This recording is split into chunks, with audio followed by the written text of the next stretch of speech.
es Nat Carihualca y hoy les voy a hablar acerca de regímenes de flujo. Cuando un fluido o un líquido o tal vez un gas se mueve de un lugar a otro, es decir, fluye, puede hacerlo de diferentes formas, es decir, lo llamamos régimen de flujo. Cuando el fluido se mueve de forma ordenada y suave, va en capas, se le considera como un fluido laminar. Y de lo contrario, si el fluido es caótico, lleno de remolinos y movimientos desordenados, lo llamamos fluido turbulento. Y cuando está en un punto medio en el que no está ni muy suave ni muy desordenado, lo llamamos fluido de transición. Depende de las fuerzas de inercia con las que se empuja el fluido, que provocan que se muevan, y también las fuerzas viscosas. Esto puede ser expresado como el número de Reynolds, que se expresa con la siguiente fórmula.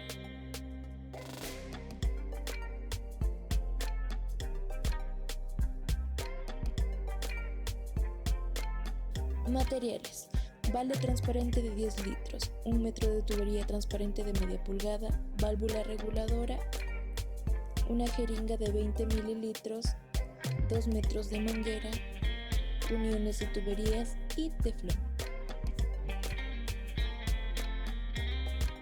Con la válvula cerrada dejamos que el balde se llene completamente hasta alcanzar el volumen de 9 litros.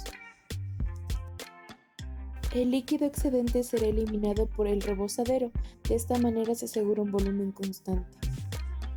Una vez que se ha llenado el tanque, procedemos a insertar la jeringa llena de tinta en el orificio acondicionado para este fin. Empezamos a girar la válvula para así poder regular el caudal de agua e inyectamos la tinta para poder ver u observar el comportamiento del fluido. Después que se ha establecido un régimen hidráulico, iniciamos el conteo con un cronómetro, procesando y tomando la medida del volumen que salió por la válvula durante este tiempo.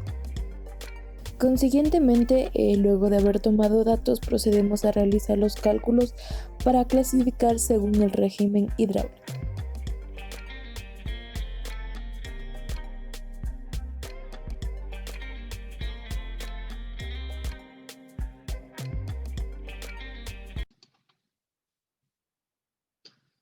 Tipos de flujo, esta es según la velocidad angular. Hay dos flujos, rotacional e irrotacional. La rotacional es cuando cualquier partícula del fluido no posee velocidad. La irrotacional, cuando la velocidad angular neta del elemento de fluido es igual a cero.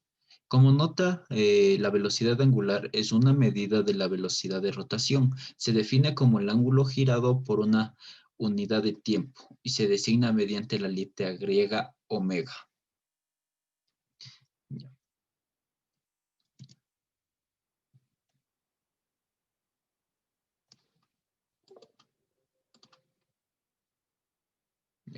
El flujo rotacional es cuando sí existe una velocidad angular.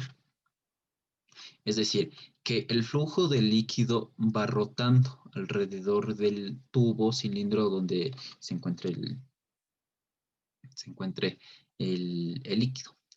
Entonces va rotando, es un vórtice forzado, tiene una velocidad angular. Y un flujo irracional es cuando existe una corriente. Es decir, por ejemplo, en una manguera no existe un flujo irrotacional, ya que existe una corriente donde se mueve el líquido solo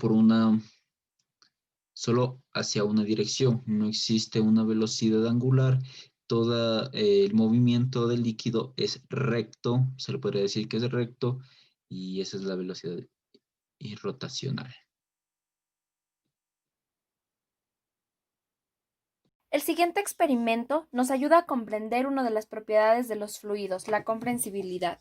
La comprensibilidad es una propiedad de la materia a la cual hace que todos los cuerpos disminuyan de volumen al someterlos a una presión o compresión determinada, manteniendo constantes otros parámetros como la temperatura.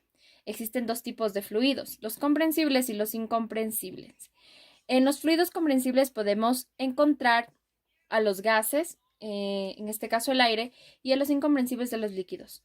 Para realizar este experimento vamos a necesitar una jeringa y en este caso un líquido que voy a utilizar, que es el agua. El primer fluido experimental es el aire.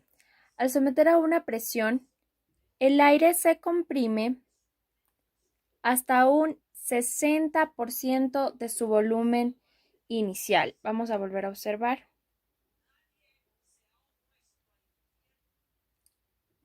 El segundo fluido experimental es el agua. Como podemos ver en el video, el agua no se comprime con ninguna presión. Y así es como comprobamos que hay fluidos comprensibles e incomprensibles. Muchas gracias. A continuación se presentará un experimento sobre la viscosidad, para el cual necesitaremos 2 vasos, uno con agua y otro con jabón líquido para platos.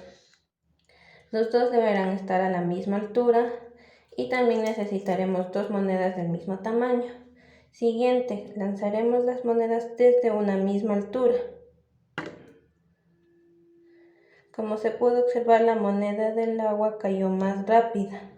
Esto sucede porque la viscosidad es la propiedad de los líquidos donde se ejerce una resistencia de la fluidez que genera a partir del rozamiento de moléculas. El jabón líquido tiene mayor viscosidad que el agua, por eso la moneda tarda más tiempo en llegar al fondo que la del agua. Gracias.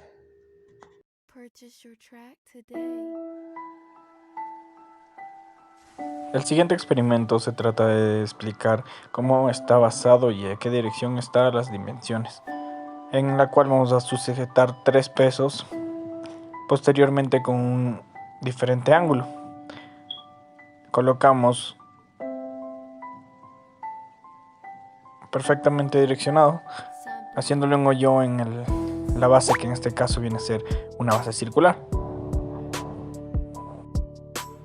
en la cual suspendemos y podemos ver se va direccionando en sentidos contrarios y podemos ver en el plano X, Y, Z. Vienen a ser los 3 primeros vectores de las dimensiones X, Y y Z. El cuarto vector vendría a ser la suma total de X más Y más Z. Como hemos colocado el primer vector en 50 grados, el segundo en 100, el tercero en 120 y el cuarto vector en 276, opuestos a la dirección de los primeros vectores, en este caso las dimensiones X, Y y Z. El cuarto vector está en perfecto equilibrio. En este caso, estos 4 vectores forman 4 dimensiones: X, Y, Z, como lo dijimos previamente. Y la cuarta dimensión, de existirlo una, porque hasta el día de hoy solo se podido realizar estudios en 3 dimensiones: X, Y más Z.